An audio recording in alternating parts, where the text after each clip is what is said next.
So we were continuing with the unit of radiation और इसमें हमने कुछ बेसिक आइडियाज कवर की कि थर्मल रेडिएशंस किसे कहेंगे, रिफ्लेक्शन, ट्रांसमिशन, एब्सॉर्प्शन, इनके कोएफिशिएंट्स क्या क्या हैं, और थर्मैनस टाइप ऑफ सब्सटेंस किसे कहते हैं, थर्मैनस या डाई और थर्मैनस सब्सटेंस किसे कहते हैं।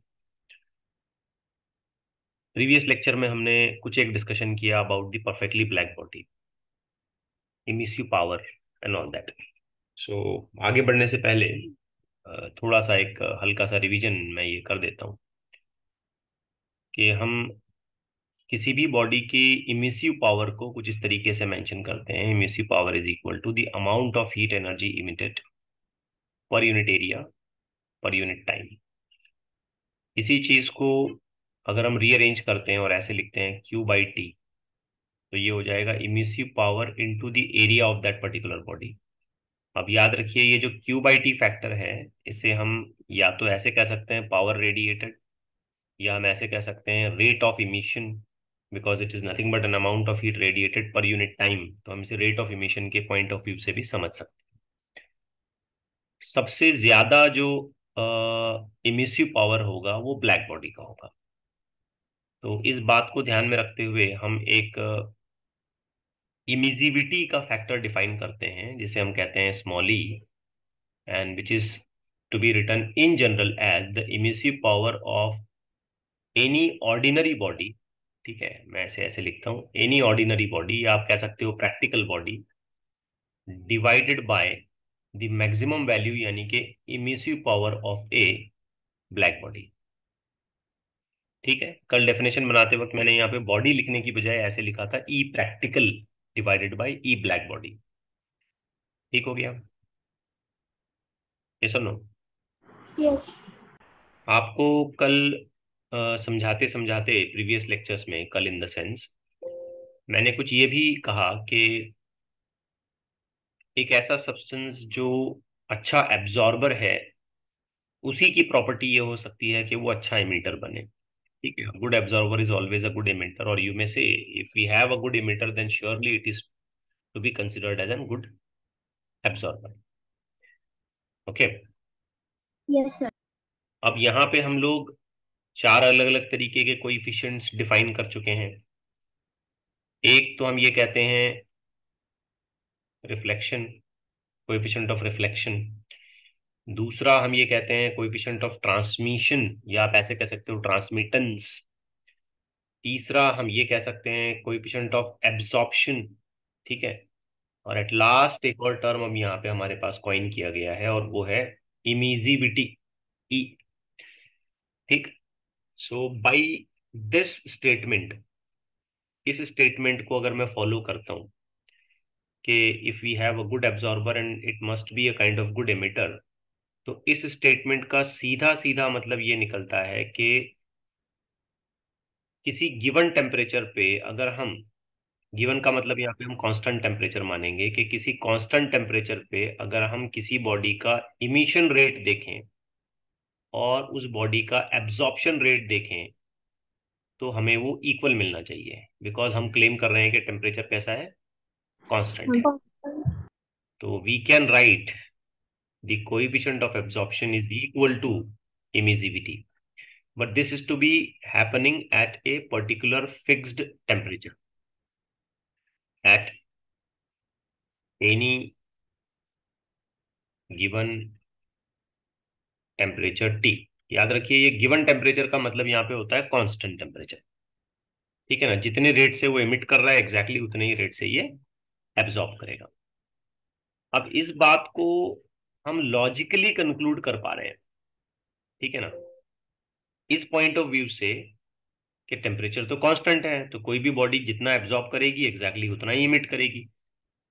इसके लिए हमारे पास कुछ एविडेंसेस हैं based on the Prevost theory of heat exchange, है ना, जिसमें हमें ये बताया गया कि 0 केल्विन के अलावा बाकी सभी टेम्परेचर्स पर बॉडीज में कंटिन्यूअस इमिशन और कंटिन्यूअस एब्जॉर्प्शन ऑफ हीट लगातार होता रहता है।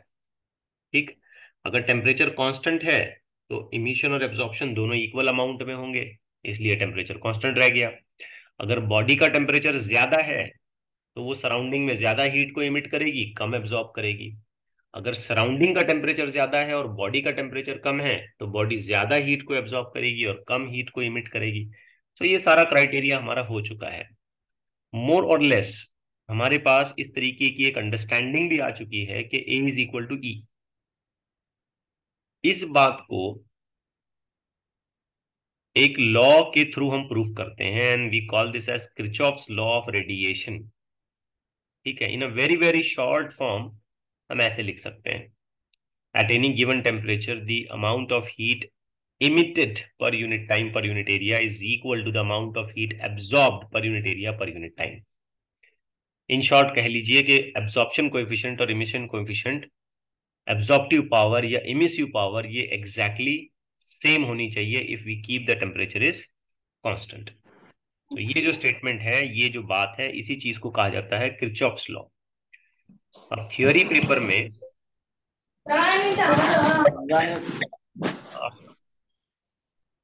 माइक ऑफ रखें प्लीज, ये पूरा लेक्चर डिस्टर्ब हो जाता है। You better take care of this things. Okay, so theory paper में इस बात को 3 मार्क्स के क्वेश्चन के लेवल पर कई बार पूछा गया है, बहुत बार अपनी बोर्ड्स के एग्जामिनेशन में ये आर्टिकल पूछा गया है। सो आइए इसको थोड़ा सा सिंप्लीफाइड तरीके से समझने की कोशिश करते हैं कि ये क्या है। वैसे इसका स्टेटमेंट तो बच्चों मैंने आपको बता दिया। If you really want to just remember it तो हम ऐसे लिखेंगे, the coefficient of absorption for body is equal to its coefficient of emission, यानी कि ये इमिसिविटी और एब्जॉर्प्शन मतलब ये A, at any given temperature. What do you mean by given temperature? The temperature is kept constant। अब हम इस बात को कैसे प्रूफ करें, थ्योरेटिकली हमारे पास इसका क्या प्रूफ है? तो किरचॉफ, इस साइंटिस्ट ने हमको एक थ्योरेटिकल प्रूफ बता दिया पूरी तरीके से। अब बहुत ध्यान से देखिए कैसे इस प्रूफ को हमने अचीव करना है। फॉर दैट हम एक अरेंजमेंट बनाएंगे। मैं ये रेडी इमेज यहाँ से पोस्ट कर रहा हूँ, मतलब पेस्ट कर रहा हूँ, अपनी नोट्स में की ही इमेज है ये। हम एक अरेंजमेंट बनाएंगे जिसमें हम एक आइसोलेटेड सिस्टम कंसिडर करेंगे, मतलब इस सिस्टम के बाहर हीट नहीं जाएगी और सिस्टम के अंदर भी कोई एक्सटर्नल हीट नहीं आएगी। So you can just imagine this kind of completely athermanous wall. ये पूरी पूरी अथर्मैनस वॉल है, ये हीट को ना बाहर जाने देगा ना अंदर जाने देगा, कोई ट्रांसमिशन वगैरह नहीं होगा और ये पूरी सिस्टम कंप्लीटली आइसोलेटेड है। सिस्टम के अंदर कोई एब्जॉर्प्शन भी नहीं होगा, वॉल के अंदर कोई एब्जॉर्प्शन भी नहीं होगा, हम ये मानेंगे। अब हम इसमें 2 अलग अलग बॉडीज को हैंग कर रहे हैं। ठीक है, इसके कुछ एक डिस्क्रिप्टिव पॉइंट्स ये भी मैं पेस्ट कर देता हूं यहाँ पे, देखें बाद में जब आप नोट्स उतार रहे होंगे तो आपको थोड़ा सा आसानी होगी। सो ये कुछ इसके डिस्क्रिप्टिव पॉइंट्स हैं। तो एक आइसोथर्मल आइसोलेटेड सराउंडिंग हमने क्रिएट कर दी, यूनिफॉर्म टेम्परेचर एनक्लोजर इसको कहा जा सकता है। हम इसमें 2 बॉडीज को हैंग कर रहे हैं, हालांकि वो एक दूसरे के साथ कांटेक्ट में बिल्कुल नहीं है। एक जो बॉडी मैंने यहाँ पे हैंग की है ये वाली, इसको हम कहेंगे ऑर्डिनरी बॉडी, और दूसरी जो बॉडी है इसको हम कॉल करेंगे ब्लैक बॉडी। हम जानते हैं कि ब्लैक बॉडी का जो हीट रिस्पॉन्स होता है, यानी कि इमिशन करना, एब्जॉर्प्शन करना, ये कहीं ज्यादा बेहतर होता है as compare to the ordinary body. Correct है? Yes। तो ब्लैक बॉडी अपने हिसाब से बिहेव करेगी, ऑर्डिनरी बॉडी अपने हिसाब से बिहेव करेगी। इसको जितना एमिट करना है वो उतना एमिट कर रही होगी, जितना एब्जॉर्ब करना है वो उतना एब्जॉर्ब कर रही होगी। इसको अपने हिसाब से जितना एमिट करना है एमिट कर रही होगी, जितना एब्जॉर्ब करना है एब्जॉर्ब कर रही होगी। सो दोनों बॉडीज अपने अपने लेवल पर इमिशन, एब्जॉर्प्शन, इस तरीके के प्रोसेसेस को फॉलो करते जा रहे हैं। If you let this system kept as it is, हमने इस सिस्टम को थोड़ी देर के लिए ऐसे ही छोड़ दिया, बिल्कुल बिना किसी डिस्टरबेंस के, बिना किसी हमने उसमें इन्वॉल्वमेंट किए, ना तो अंदर कोई हीट को प्रोवाइड करेगा ना ही उसके अंदर से कोई हीट को निकाले, तो हम देखेंगे कि थोड़ी देर के बाद इन दोनों बॉडीज में एक थर्मल इक्विलिब्रियम सेट हो जाएगा। थर्मल इक्विलिब्रियम सेट होगा का मतलब ये है कि both the bodies will attain same temperature.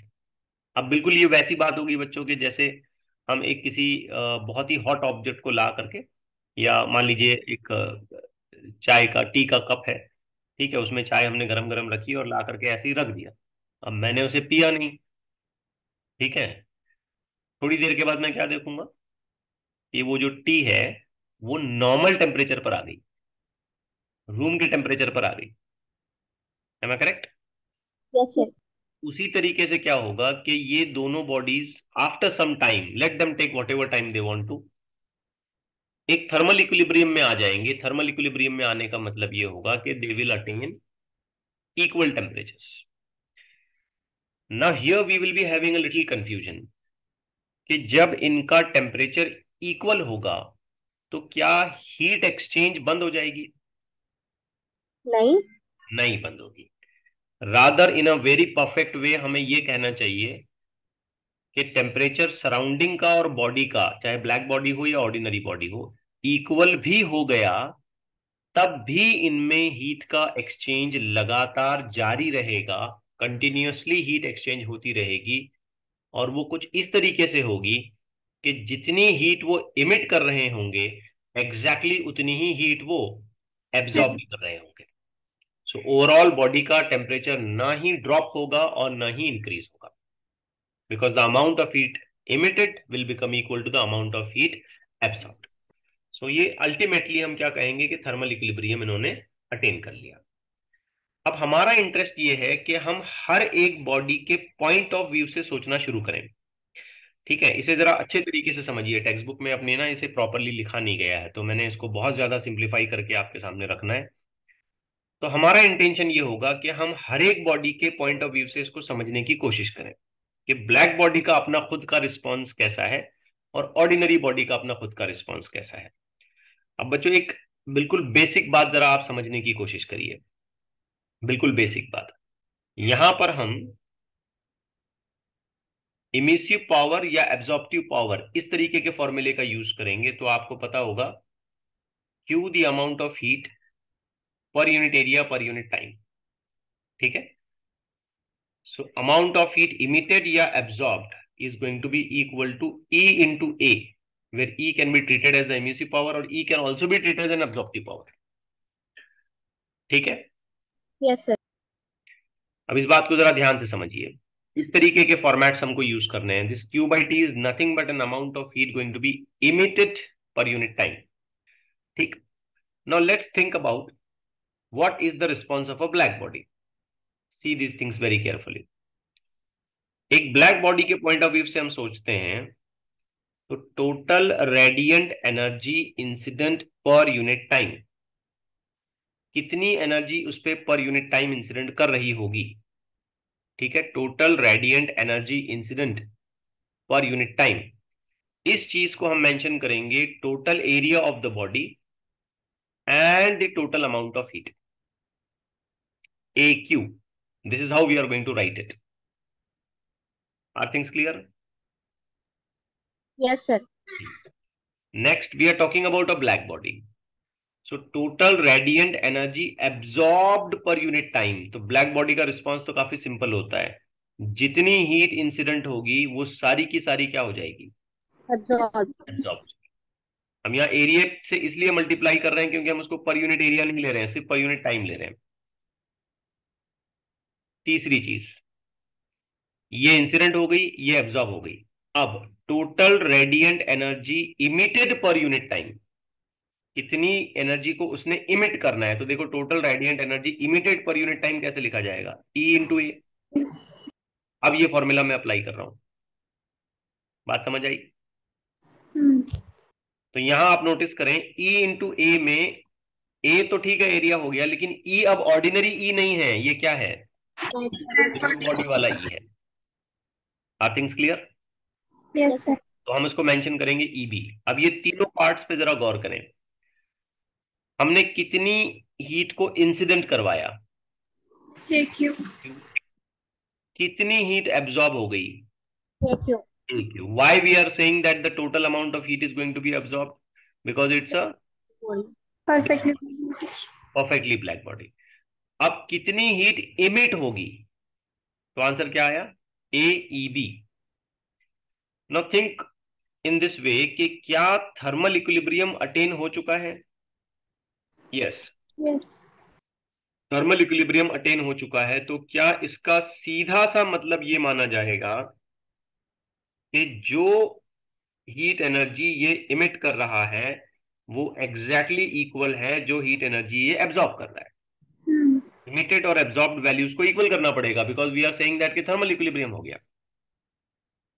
अब इसे थोड़ा हल्का फुल्का कैलकुलेशन यहाँ पे करेंगे, आप एरिया काट देंगे दोनों साइड से, तो आपको एक सब्स्टिट्यूशन मिलेगा कि emissive power of a black body is equal to Q. Let's keep it as it is. Now let's talk about the ordinary body. Ordinary body के पॉइंट ऑफ व्यू से सोचें आप, बिल्कुल यही पॉइंट्स आपने नोटिफाई करने हैं, एग्जैक्टली सेम, कोई फर्क नहीं। देखें, टोटल हीट एनर्जी इंसिडेंट कितनी इंसिडेंट हो गई, जरा देखें, बताएं आप।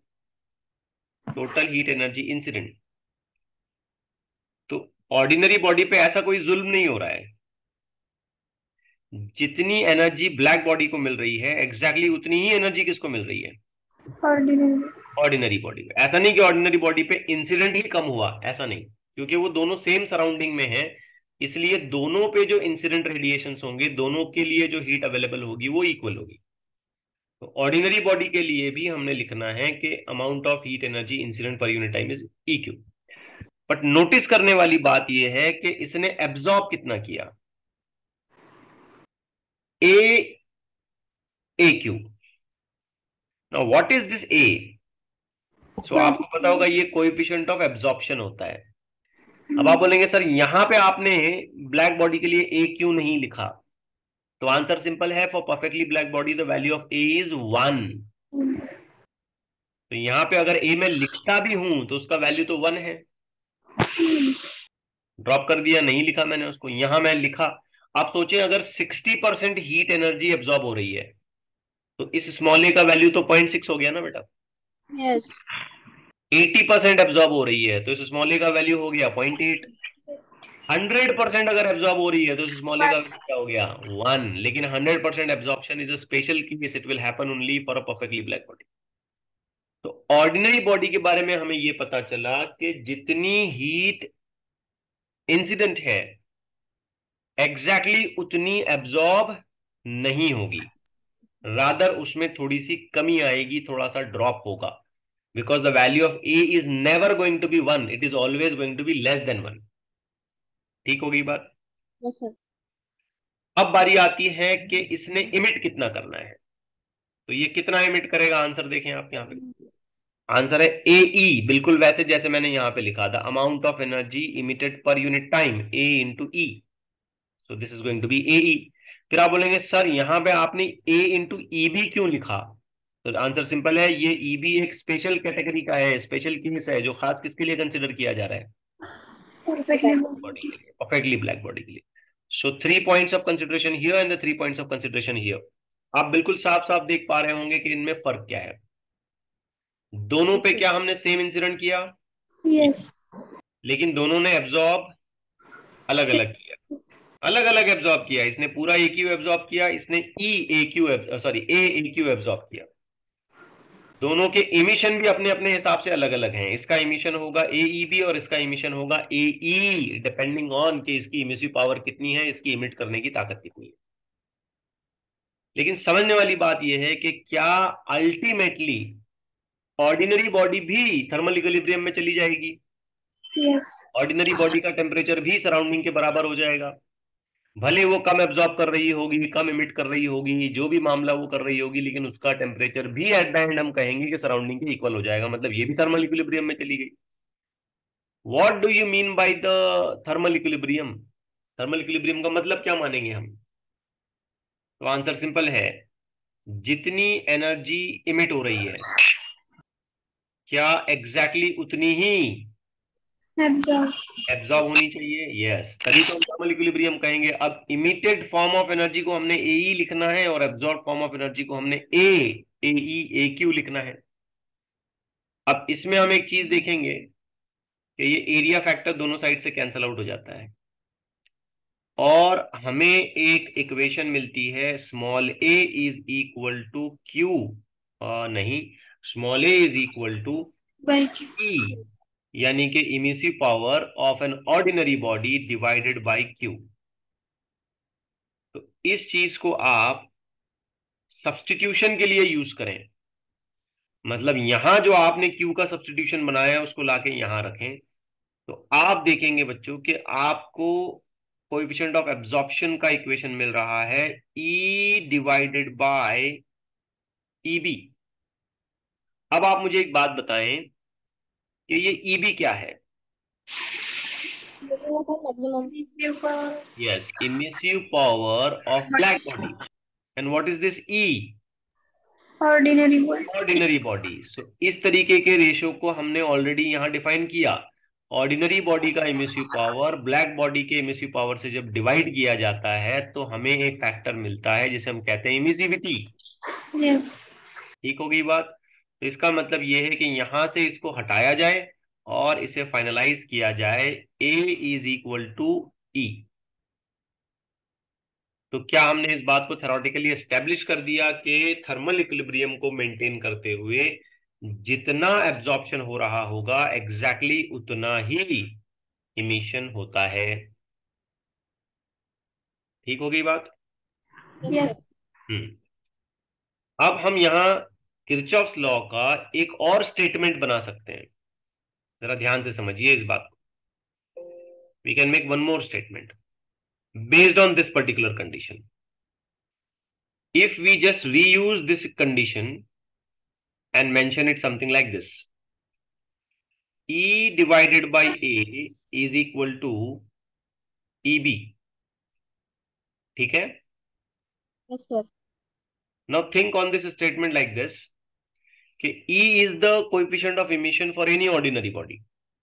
It can be any body other than black body, it can be anything.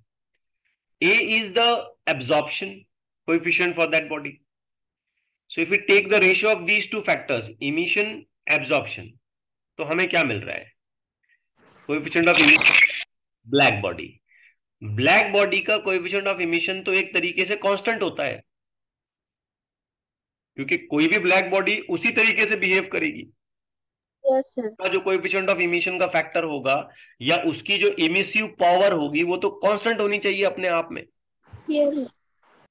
तो इस मैथमेटिकल चीज को अगर हमने स्टेटमेंट में कन्वर्ट किया तो हम ऐसे लिख सकते हैं कि emissive power of any ordinary body divided by the coefficient of absorption of that ordinary body is always a constant and which is equal to the emissive power of a black body. ठीक है बात? Yes. इसे भी हम Kirchhoff's law कहते हैं। मतलब दो अलग अलग स्टेटमेंट है, एक तो ये वाला जो मैंने आपको बिल्कुल बिगिनिंग में बताया कि ए और ई हमेशा इक्वल होंगे, ये सादा सीधा स्टेटमेंट है, बिल्कुल मासूम सा, एकदम डायरेक्ट याद रख सकते हैं आप। या थोड़ा सा घुमा फिरा के बात की है कि किसी ऑर्डिनरी बॉडी की इमिसिव पावर को उसके कोएफिशिएंट ऑफ एब्जॉर्प्शन से जब डिवाइड किया जाता है तो हमें एक नंबर मिलता है, और वो नंबर अपने आप में कांस्टेंट होता है, और वो एक्चुअल में होता है emissive power of a black body. ठीक है बात? यस। अब जब बच्चों ये कांस्टेंट है, ठीक है ना, अगर ये कांस्टेंट है तो इस तरीके का रेशियो मैं किसी भी चीज के लिए लिख सकता हूं। ध्यान से देखिए, I can write it for anything. Let me give a very simple example. E ordinary divided by A for ordinary body. अगर ये कांस्टेंट है तो मैं इसे ऐसे भी लिख सकता हूं ना, E black body divided bye A black body. Yes. जबकि हम ये जानते हैं कि A for black body is what? 1। तो above equation get converted into E ordinary divided by A ordinary is equal to EB, where after rearranging हमको मिलेगा A for ordinary body is equal to emissive power of the ordinary body divided by the emissive power of a black body। तो कहानी घुमा फिरा के वहीं आ गई। ये देखो, हाँ मैंने यहाँ सिंबॉलिक्स खाली थोड़े से चेंज कर दिए कि भाई ये ऑर्डिनरी या नहीं है वो, लेकिन घुमा फिरा के कहानी तो वहीं आ रही है। यस। ओके, तो इस तरीके से हम इसे मेंशन कर सकते हैं। Even we can write these equations for specific wavelength. अब देखो यहाँ इमिशन और एब्जॉर्प्शन की बात चल रही है, इस बात को बहुत ध्यान से सुनना बच्चों, ये बहुत इंपॉर्टेंट है। ये जो हीट के रेडिएशंस होते हैं, आप जानते होंगे कि इन हीट के रेडिएशंस का एक वेवलेंथ रेंज है, और वो वेवलेंथ रेंज है 7.8 इंटू 10⁻⁻7 मीटर से लेकर के 4 इंटू 10⁻⁻4 मीटर। बहुत सारी वेवलेंथ है इसमें।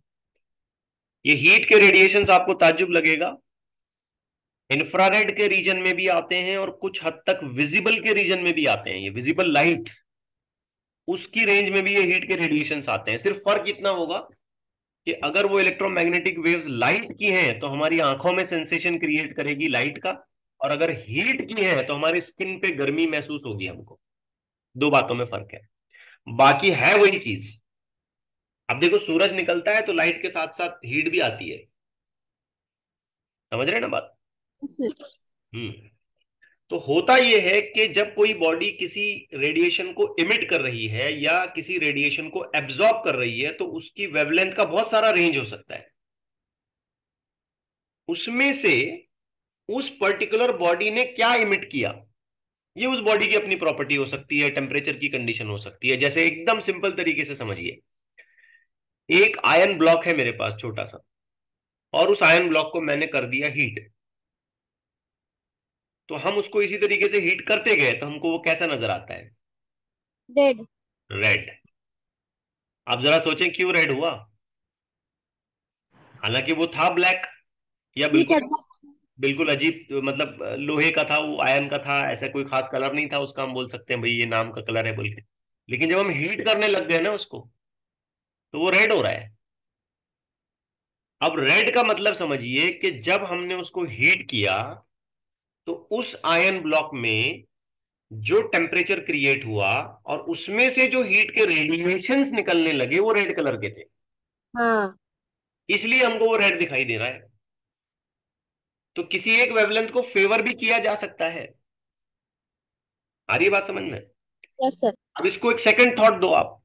जब उसी आयन ब्लॉक को मैं ऐसे ही छोड़ दूं और उस पर सभी तरीके के हीट रेडिएशंस को मैं इंसिडेंट कराऊं, फॉर एग्जांपल रेड कलर का भी करा दिया हीट का रेडिएशन, ब्लू भी करा दिया, येलो ग्रीन ऑरेंज वायलेट सब करा दिया, यहाँ पे ये कलर्स हीट रेडिएशंस के हैं, लाइट के नहीं है। समझिए बात। आपको मैं फिर बोल दूं हीट के रेडिएशन लाइट के रेडिएशन, तुम रेड बोल रहे हैं, ऐसा कैसा? तो दोनों है इलेक्ट्रोमैग्नेटिक वेव्स, दोनों में कलर की पॉसिबिलिटीज बनती जाएंगी। लेकिन लाइट में और हीट में डिफरेंस ये होगा कि लाइट के रेडिएशंस जब हमारी आंखों में जाएंगे तो हमको सेंसेशन ऑफ लाइट महसूस होगा, और हीट के रेडिएशंस जब हमारी स्किन पर गिरेंगे तो हमको sensation of hotness, thermal aspect हमको वहां पे महसूस होगा। बात समझ आ रही है आपको? Yes, sir. I was on a very important point कि अगर हम उस आयन ब्लॉक को हीट करते हैं तो वो हमको रेड हॉट नजर आता है, लाल लाल एकदम गर्म। तो इमेजिन करें कि अगर उसी आयन ब्लॉक को रखा गया और उस पर सारे हीट के रेडिएशंस को छोड़ा गया, तो वो कौन से हीट के रेडिएशंस को ज्यादा एब्जॉर्ब करेगा? जिसकी wavelength है. नहीं, कंसेप्ट समझिए। इस चीज का आंसर इस बात में छुपा हुआ है। Absorb. जो वो इमिट ज्यादा करेगा वही वो एब्जॉर्ब ज्यादा करेगा। Hmm. आपको बात समझ आई?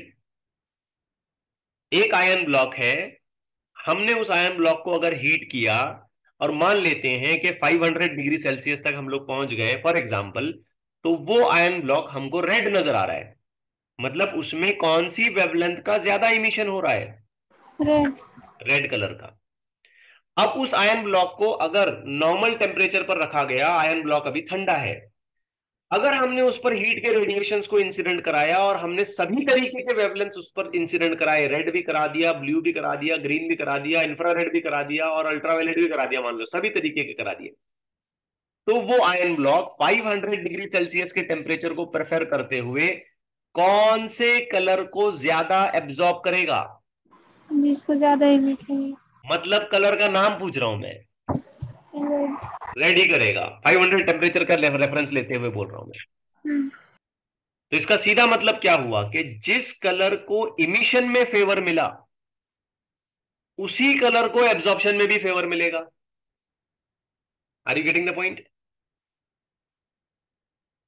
जिस कलर को इमिशन होते वक्त फेवर मिल रहा है, जो कलर ज्यादा से ज्यादा इमिट होता हुआ हमको नजर आ रहा है, जो वेवलेंथ ज्यादा से ज्यादा इमिट होगी किसी पर्टिकुलर टेम्परेचर पर, तो जब उस बॉडी पर इंसिडेंट कराया जाएगा, अगर वो बॉडी ठंडी है और उसको हीट दी जाएगी, तो अमंग ऑल वो उसी वेवलेंथ को ज्यादा एब्जॉर्ब करेगा जिसे वो ज्यादा इमिट कर सकता है। बात समझ आई? नहीं आई बात समझ में? हाँ या ना जल्दी से बोलें, और otherwise I will give another example to have the idea clear. Yes? नहीं आई बात समझ में? वॉलंटरीली मुझे ही लेना पड़ेगा ना इसको। देखिए, एक बात तो आप समझ लें कि हमारे पास हीट के रेडिएशंस के बहुत सारे वेवलेंथ हैं। इतनी बड़ी रेंज है, आप इमेजिन करें, देखिए 10⁻⁷ 10⁻⁴ बहुत बड़ी रेंज है। So we have many wavelengths. ये वेवलेंथ की रेंज जो है वो कुछ हद तक अल्ट्रावायलेट में भी जाती है, कुछ इंफ्रारेड में भी जाती है, और कुछ विजिबल लाइट में भी आती है। अब इमेजिन करें कि हमारे पास एक ब्लॉक है, ठीक है, एक ब्लॉक है। अब हमने इस ब्लॉक को किया हीट, और इसका टेम्परेचर हमने बढ़ा दिया। टेम्परेचर बढ़ाने की वजह से क्या हुआ कि इसमें से रेडिएशंस निकलने लगे। हमने ये ऑब्जर्व किया कि इसमें से जो रेडिएशंस हमें निकलते हुए दिखाई दे रहे हैं वो ज्यादा कौन सी कलर के हैं? रेड। रेड कलर के हैं। ठीक। अब मसला ये है कि जब हम इसी ब्लॉक को लो टेम्परेचर पर रखें, रूम टेम्परेचर पर हमने रखा सेम ब्लॉक, ठीक, और इस पर अलग अलग तरीके के रेडिएशंस को इंसिडेंट कराया, अलग अलग तरीके के रेडिएशंस हमने इस पे दिए। फॉर एग्जांपल बता रहा हूं मैं, ये सारे कलर्स को जस्ट रेफरेंस के तौर पे यूज कर रहा हूं। डिफरेंट डिफरेंट रेडिएशंस हमने इस पे लगाए, ठीक है ना, इवन ये वाला भी। तो अब बताएं कि ये इन सभी में से कौन से रेडिएशंस को प्रेफरेबली ज्यादा एब्जॉर्ब करेगा? रेड। रेड को। क्यों? इमिट भी ज्यादा रेड को कर। क्योंकि वो रेड को इमिशन करते वक्त फेवर कर रहा था, ज्यादा से ज्यादा वो रेड को इमिट कर रहा था, तो जब एब्जॉर्ब करने की बारी आएगी तो वो रेड को ही ज्यादा एब्जॉर्ब करेगा, बाकी को कम करेगा। बात आ रही है समझ में आपके? ठीक सही है।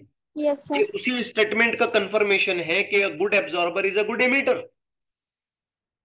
अगर अच्छा एब्जॉर्बर है तो वो अच्छा एमिटर होगा, या अगर कोई अच्छा एमिटर है तो डेफिनेटली वो अच्छा एब्जॉर्बर होगा। इसका मतलब समझिए आप कि जिस वेवलेंथ को बॉडी ज्यादा इमिट करती है एब्जॉर्ब करते वक्त, या एब्जॉर्प्शन की क्राइटेरिया आएगा, एब्जॉर्प्शन करने की बारी आएगी, एब्जॉर्ब करना पड़ा उसको, तो वो उसी वेवलेंथ को ज्यादा एब्जॉर्ब कर पाएगी जिसे वो ज्यादा इमिट कर सकती है। बात ठीक हो गई? Yes sir. Okay, every one of yes you sir. Confirm है बात ये? Yes sir. Okay. So this is all description about the Kirchhoff's law. ये सारी बातें जो मैंने आपको बताई ये सब किरचॉफ्स लॉ की हैं। अब इसमें से कुछ इसके एप्लीकेशंस हैं, मैं एप्लीकेशन एक एक करके आपके सामने रखता हूं। जैसे सबसे पहला एप्लीकेशन ये होता है कि अगर हम डेजर्ट में चले जाएं, डेजर्ट में, तो हम ये देखते हैं कि डेजर्ट में यानी कि रेगिस्तान में the days are very hot and the nights are very cold. दिन बहुत गर्म होते हैं वहां पे, और रातें काफी ठंडी हो जाती हैं। What is the reason for that? अगर दिन गर्म है तो होना चाहिए रात भी उतनी हिसाब से थोड़ी सी गर्मी ज्यादा होनी चाहिए, लेकिन ऐसा नहीं होता है। The reason is very simple. दिन भर में सैंड जो है वो बहुत ज्यादा एब्जॉर्ब करती है हीट को, तो उसका एब्जॉर्प्शन ज्यादा है सैंड का, ठीक है। अब जब रात हो गई, एनवायरमेंट ठंडा हो गया, एटमॉस्फियर ठंडा हो गया, एटमॉस्फियर में सन नहीं है, तो एटमॉस्फियर ठंडा है, सैंड गर्म है, तो ये सैंड क्या करेगी? इमिट करेंगे। जितना फास्ट इसने एब्जॉर्ब किया है उतना ही फास्ट ये एमिट कर देगी, हम्म। मतलब जल्दी ठंडी हो जाएगी। यस। तो हम देखेंगे कि पैट होते होते मॉर्निंग, अर्ली मॉर्निंग होते होते होते ठंडी बहुत बढ़ गई है, क्योंकि दिन भर इसने जैसे फास्ट एब्जॉर्ब करके अपने आप को गर्म किया था, रात में वैसे ही फास्ट इमिट करके अपने आप को ठंडा कर लेगी। बात क्लियर हो गई? Yes sir. ठीक है, तो इसका एक पहला एक्सप्लेनेशन हम ये दे सकते हैं based on Kirchhoff's law. Second point, मैं कुछ छोटी छोटी बातें यहां पे लिख रहा हूं, बाकी इसके पूरे डिटेल डिस्क्रिप्शन आपको नोट्स में मिल जाएंगे। सेकंड पॉइंट है सोडियम वेपर्स के। सोडियम वेपर्स, लाइट का बल्ब ऐसे समझ लें आप कुछ हद तक।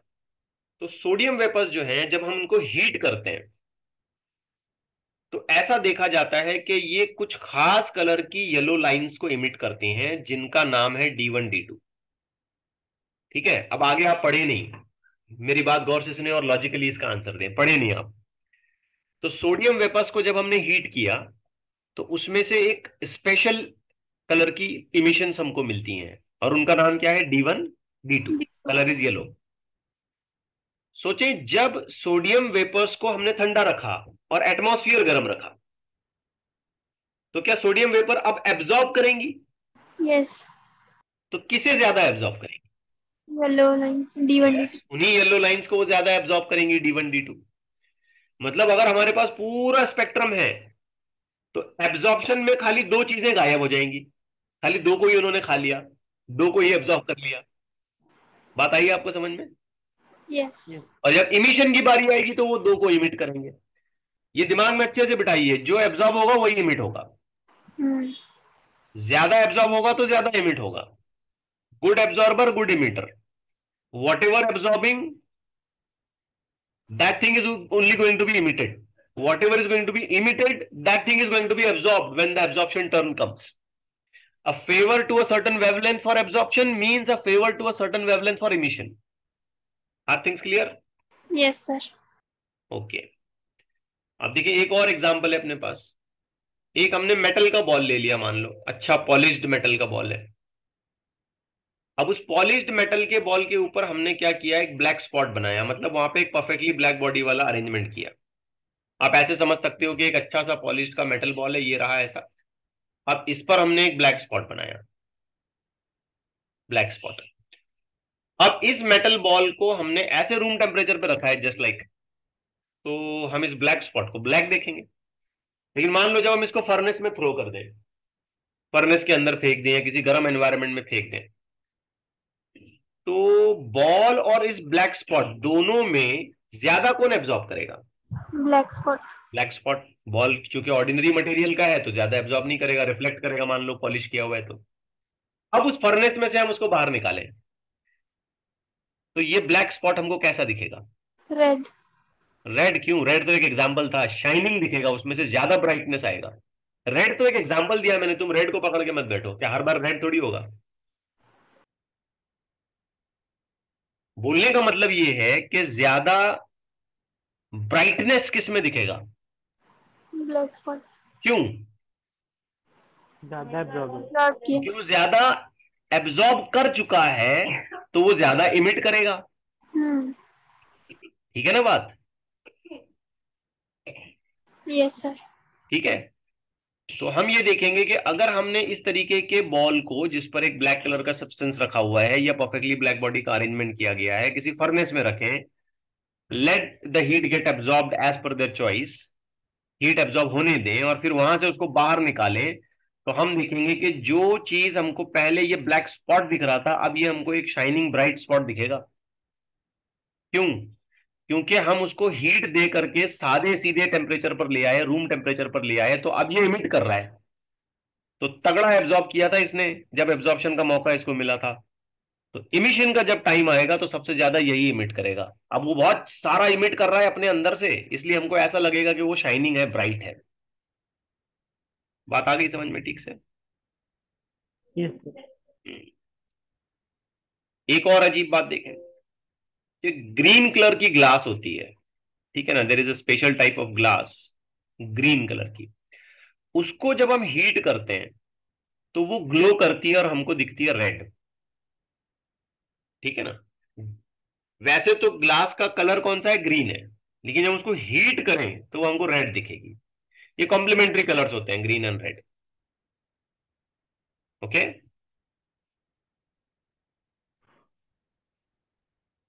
ठीक है ना। यस। अब इसका उल्टा मतलब निकालो। अगर मेरे पास रेड कलर की ग्लास है और मैंने उसको हीट किया और फिर मैं उसको नॉर्मल टेम्परेचर पर ले आया, तो मुझे कैसी दिखेगी वो? ग्रीन। ग्रीन दिखेगी।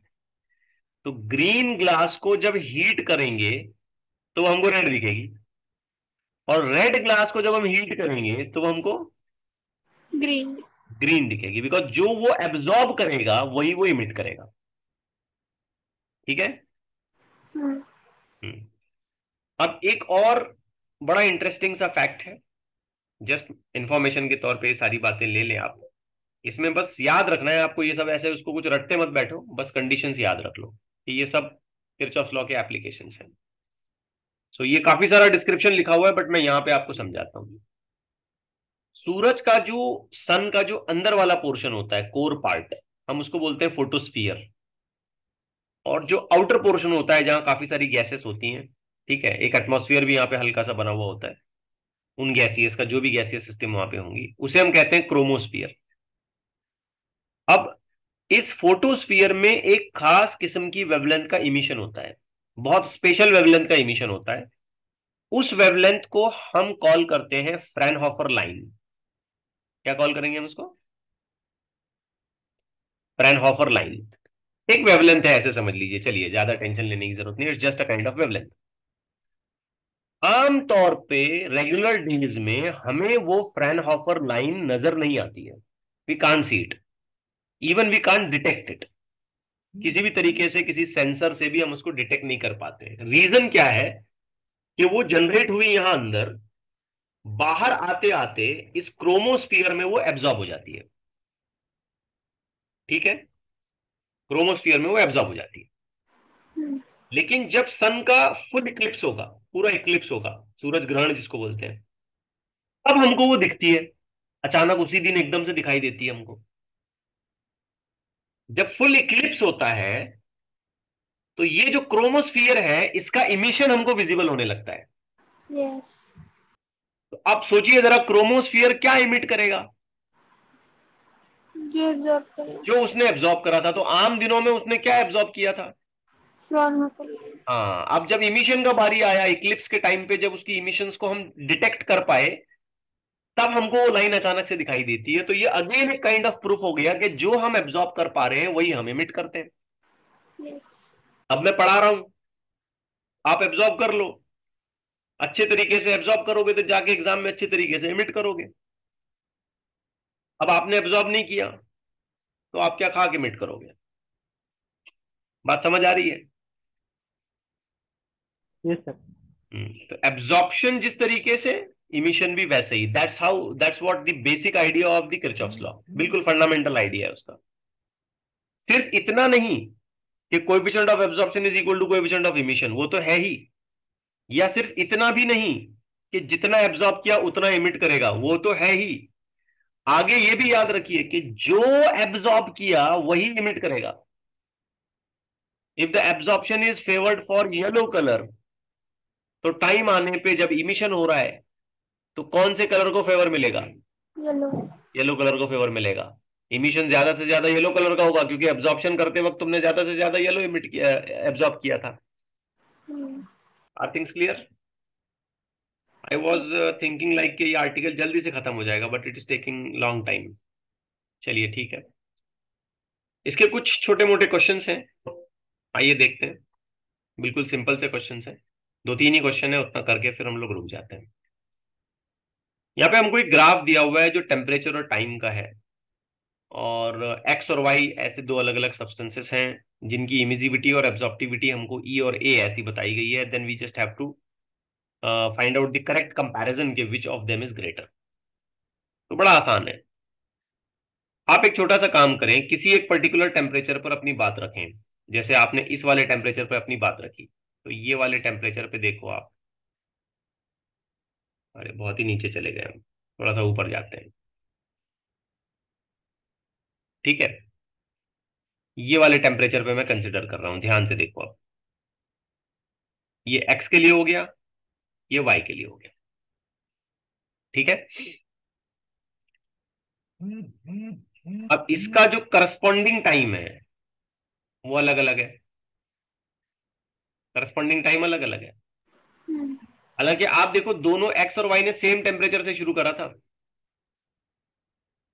ठीक है। यस।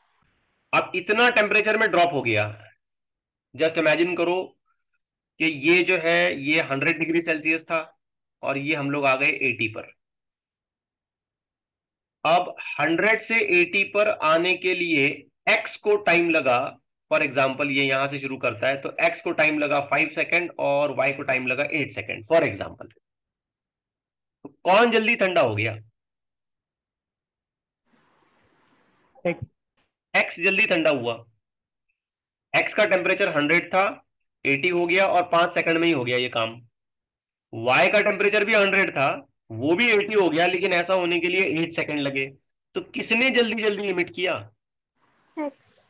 एक्स ने। तो क्या इसका सीधा सा मतलब ये माना जाए कि emissivity of X is greater as compare to emissivity of Y? Yes. Yes.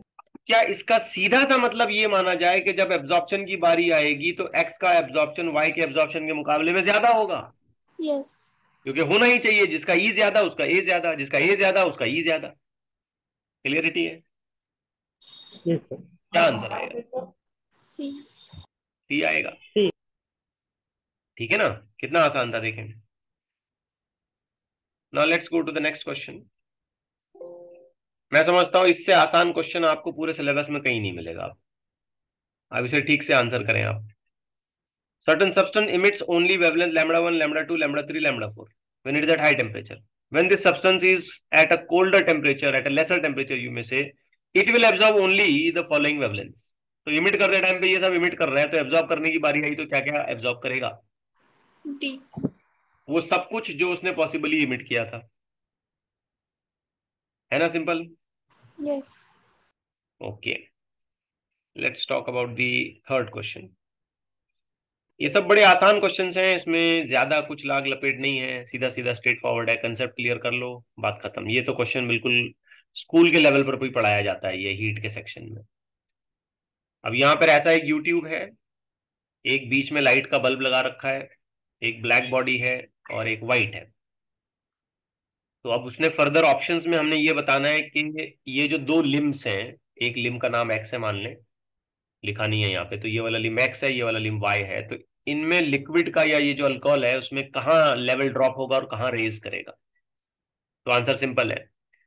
देखो ये बल्ब लाइट तो इमिट करता ही करता है, लेकिन इसके साथ साथ हीट भी इमिट करता है। हीट का भी इमिशन होगा, जानते हैं ना? हम्म, हीट इमिशन भी होता जाएगा इसमें। अब जब इसमें हीट का इमिशन होगा तो ब्लैक वाला ज्यादा एब्जॉर्ब करेगा कि ऑर्डिनरी ज्यादा एब्जॉर्ब करेगा? ब्लैक। ब्लैक जल्दी जल्दी और ज्यादा एब्जॉर्ब करेगा, तो टेम्परेचर जल्दी जल्दी किसका बढ़ेगा? ब्लैक का। ब्लैक का। अगर ब्लैक का टेम्परेचर बढ़ गया तो उसके नीचे जो यहाँ छोटी सी गैस का कॉलम है, क्या वो गैस को हीट मिल जाएगी? हम्म, इस जगह के मुकाबले में क्या इसको ज्यादा हीट मिलेगी? यस। गैस को जब हीट मिलती है तो क्या वो एक्सपांड करने लगती यस। है ना? गैस का टेम्परेचर बढ़ेगा तो एक्सपांड करेगी वो। अब अगर यहाँ गैस इतने सेक्शन में एक्सपांड हो गई तो उसको एक्सपांशन के लिए जगह चाहिए, एक्सपांशन के लिए जगह चाहिए, तो वो इस लेवल को क्या करेगी? नीचे ड्रॉप करेगी। हम्म, और दूसरे साइड में अगर यहाँ लेवल नीचे ड्रॉप हो गया तो दूसरे साइड में लेवल ऊपर। ऊपर चढ़ेगा। तो सिंपली हमको समझ में आया कि एक्स वाले लिम में लेवल ड्रॉप होगा और वाई वाले लिम में लेवल ऊपर जाएगा। कौन सा ऑप्शन आएगा? ए। ए आएगा। बिल्कुल आसान सा क्वेश्चन है, स्कूल में भी आपको मिल जाएगा, ये हीट के सेक्शन में आप देख लें किसी बुक में तो वहां पे भी आपको मिलेगा। अब इस पूरे डिस्कशन से हमें ये बात समझ आई कि इन बॉडीज में एब्जॉर्प्शन के लिए, इमिशन के लिए कुछ जनरल क्राइटेरियाज हैं। हर एक बॉडी अपनी अपनी मटेरियल कैरेक्टरिस्टिक्स के हिसाब से किसी पर्टिकुलर हीट रेडिएशंस को ज्यादा एब्जॉर्ब कर सकती है, या फिर हम कह सकते हैं कि वो ज्यादा उसे इमिट भी कर सकती है। सिर्फ ब्लैक बॉडी एक ऐसा सब्सटेंस है जो गिवन रेडिएशंस को कंप्लीटली एब्जॉर्ब करता है। ठीक है ना? सारे रेडिएशंस को एब्जॉर्ब करेगा वो, किसी को छोड़ेगा नहीं, किसी को नहीं बख्शेगा। और जब उस ब्लैक बॉडी को हीट करके किसी कोल्ड एनवायरनमेंट में रखा जाए जहां पर वो इमिशन करेगा, तो वो किसको एमिट करेगा, किसी एक वेवलेंथ को, सभी। सभी को। तो मेरे एक चीज का आंसर करें आप, मेरे पास एक लोहे का टुकड़ा है, आयन है, मैंने उसे हीट किया, तो वो मुझे कैसा नजर आया, रेड। रेड फॉर एग्जाम्पल, ठीक है ना। मेरे पास एक ब्लैक बॉडी है, अगर मैंने उसे हीट किया तो मुझे कैसा नजर आएगा, शाइनी। शाइनिंग नजर आएगा पूरा, क्योंकि सारे वेवलेंथ निकल रहे होंगे, किसी एक को फेवर नहीं करेगा वो। हम्म। हाँ, उसमें कम ज्यादा जरूर होगा, ये हो सकता है कि भाई उसने 50-60 वेवलेंथ अपने अंदर से निकाले, उसमें से किसी एक में उसने ज्यादा क्वांटिटी यूज की, लेकिन किसी को छोड़ेगा नहीं वो, सारी वेवलेंथ को निकालेगा। ऐसा नहीं करेगा कि सिर्फ एक ही वेवलेंथ निकाल रहा है, ऐसा बिल्कुल नहीं करेगा वो, सारी वेवलेंथ को निकालेगा, इमिट करेगा सारी वेवलेंथ को। हाँ, ये जरूर हो सकता है कि वो उन सारे वेवलेंथ में से किसी एक वेवलेंथ को थोड़ा अमाउंट में ज्यादा प्रेफर करे, बट इसका ये मतलब नहीं है कि बाकी के वेवलेंथ नहीं आ रहे हैं। बात समझ आई। यस। Yes sir. एक और अजीब बात है, अगर हम टेम्परेचर बढ़ाते जाएं किसी सब्सटेंस का, ऑर्डिनरी सब्सटेंस का, तो पहले तो हमको वो रेड दिखता है, आप जानते हैं बाद में हमको कैसा दिखेगा वो, ग्रीन, उसके बाद कैसे दिखेगा, ब्लू, और आगे जाके और हीट करते जाएंगे ना उसको, तो हमको लास्ट में वायलेट भी दिखेगा वो। मतलब रेड और ब्लू ये तो हमारा कॉमन ऑब्जर्वेशन है। देखो, कुकिंग गैस का जब हम लोग बर्नर ऑन करते हैं, तो फ्लेम का कलर हमको कैसा दिखता है, ब्लू। ब्लू दिखता है, वो हीट रेडिएशंस होते हैं, वो कलर नहीं है। और यकीन ना आए तो ऐसे अपनी उंगली डाल के चेक करना कभी, कलर हाथ पे लगता है कि चटका लगता, एक्सपेरिमेंट कर सकते हो ये। नहीं। आ रहा है समझ में, अगर वो लिटरली कलर होता तो फिर हमारे हाथ पे कलर लगना चाहिए, यस। कलर नहीं टच होता हमको। वो थर्मल रेडिएशंस होते हैं, appeared in the form of certain colour. मैं ये तीसरी बार आपको बता रहा हूं कि लाइट में दिखने वाले कलर्स का सेंसेशन हमारी आईज में होगा, in terms of light, feeling of sensation of light. और थर्मल रेडिएशंस का सेंसेशन हमारी स्किन पर होगा, या हमारी बॉडी पार्ट्स पर होगा, ऐसे समझिए, या मेनली स्किन पर ही होगा, बॉडी पार्ट छोड़ दीजिए, स्किन पर ही होगा, इन टर्म्स ऑफ हॉटनेस। ठीक है, बाकी कलर का अपीयरेंस दोनों साइड में होता है। यहाँ स्टूडेंट थोड़े कंफ्यूज होते हैं, अरे सर आप थर्मल रेडिएशन बोल रहे हैं और आप फिर ग्रीन येलो ये सब निकाल रहे हैं, ऐसे कैसे। तो कलर्स हमें जरूर अपीयर होंगे based on that particular wavelength, but the sensation is of hotness, therefore it's thermal radiations. The sensation of brightness light, therefore that is light radiations. ठीक है, सो this is a discussion on the Kirchhoff's law. बात आ गई समझ में आपको। Yes sir. वैसे हम थोड़ा सा ज्यादा कवर करने वाले थे, बट आप लोगों ने जिस तरीके से रिस्पॉन्स किया, मुझे लगा और ज्यादा बात करते जाएं इस पर, इसलिए इतना आर्टिकल रह गया। Otherwise I was interested to cover the spectrum of the black body. Anyways, हम इसे अगली क्लास में कवर करेंगे। ठीक है, रुक जाए फिर यहाँ पे। यस।